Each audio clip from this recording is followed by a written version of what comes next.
Hi అండి. నమస్తే. నా పేరు Ambika. Welcome back to Vinny చేతి వంట. ఈరోజు విన్నీ చేతి వంటలో ఫంక్షన్‌లో వడ్డించే దొండకాయ ఫ్రైని ఇంట్లోనే చాలా సింపుల్‌గా ఎలా తయారు చేసుకోవచ్చో ఈ వీడియోలో చూపిస్తాను.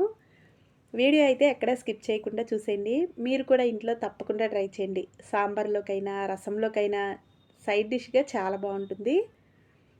వీడియో ఫస్ట్ టైం చూస్తున్న వాళ్ళైతే మా విన్నీ చేతి వంట ఛానల్‌ని సబ్స్క్రైబ్ చేసుకోండి. మరి ఈ ఫ్రైని ఎలా తయారు చేసుకోవాలో చూసేద్దాం రండి. ముందుగా నేనిక్కడ 3/4 కేజీ వరకు దొండకాయలు తీసుకున్నానండి. వీటిని శుభ్రంగా కడిగేసుకొని, సన్నగా పొడుగ్గా కట్ చేసుకొని పక్కన పెట్టేసుకోండి. తర్వాత స్టవ్ వెలిగించుకొని ప్యాన్ పెట్టుకుని డీప్ ఫ్రైకి సరిపడా ఆయిల్ వేసుకోవాలి. దొండకాయలు వేయించడానికి ఎంత ఆయిల్ పడుతుందో అంత వేసుకుని, ఆయిల్ బాగా వేడైన తర్వాత మనం కట్ చేసి పెట్టుకున్న దొండకాయ ముక్కల్ని వేసుకుని ఫ్లేమ్ని హైలో పెట్టేసుకుని కలుపుకుంటూ అస్సలు మాడిపోకుండా చక్కగా దోరగా ఇవి డీప్ ఫ్రై చేసుకోవాలి. నేనైతే ఇక్కడ 2 సార్లుగా ఈ దొండకాయలని వేయించానండి. ఇలా కలర్ వస్తే సరిపోతుంది, మరీ మాడిపోతే బాగోదు. ఇప్పుడు ఈ దొండకాయ ముక్కల్ని ఒక ప్లేట్లోకి అయితే తీసేసుకోవాలి. ఇప్పుడు మనం ఇలా వేయించిన తర్వాత ఒక ప్లేట్లోకి తీసుకుంటాం కదండి, తర్వాత కూడా మరి కొద్దిగా కలర్ అయితే మాడుతుంది. కాబట్టి ఈ టైంలో తీసేసుకుంటే మనకి పర్ఫెక్ట్గా ఈ దొండకాయలు అయితే వేగినట్టు సరిపోతుంది. ఇప్పుడు మరోసారి మిగిలిన దొండకాయలు కూడా ఇదే విధంగా ఫ్రై చేసేసుకోవాలి. మీరు తీసుకునే క్వాంటిటీని బట్టి ఒకేసారి కానీ లేదా 2 సార్లుగా కానీ వీటిని డీప్ ఫ్రై చేసేసుకోండి. తర్వాత ఇప్పుడు అదే నూనెలో 1 కప్పు వేరుశనగ గుళ్ళను కూడా వేసుకోండి. మీరు తక్కువ వేసుకుంటే వేసుకోవచ్చండి, ఎన్నైనా పర్వాలేదు. కొలత అనేది ఏమీ లేదు. మా ఇంట్లో కొంచెం ఎక్కువగానే తింటారు కాబట్టి నేనైతే 1 కప్పు వరకు వేశాను. వీటిని కూడా మాడిపోకుండా చక్కగా దోరగా అయ్యే వరకు, ఈ కలర్ వచ్చే వరకు వీటిని డీప్ ఫ్రై చేసేసుకుని వీటిని కూడా అదే ప్లేట్లోకి తీసుకోవాలి. తర్వాత కొన్ని జీడిపప్పులను కూడా మాడిపోకుండా ఇదే విధంగా నూనెలో వేసేసుకుని ఈ కలర్ వచ్చిన తర్వాత వీటిని కూడా తీసేసుకుని ఇదే ప్లేట్లోకి వేసేసుకోండి. తర్వాత దీనిలోకి ఒక ఉల్లిపాయని సన్నగా పొడుగ్గా కట్ చేసుకుని ఈ ఉల్లిపాయలను కూడా చక్కగా ఫ్రై చేసేసుకోవాలి. ఈ ఉల్లిపాయలు ఈ విధంగా ఫ్రై చేసి వేయటం వల్ల భలే రుచి ఉంటుంది ఈ ఫ్రైకి అయితే. ఇవి ఈ విధంగా గోల్డెన్ బ్రౌన్ కలర్ వచ్చిన తర్వాత వీటిని కూడా అదే ప్లేట్లోకి వేసేసుకోండి.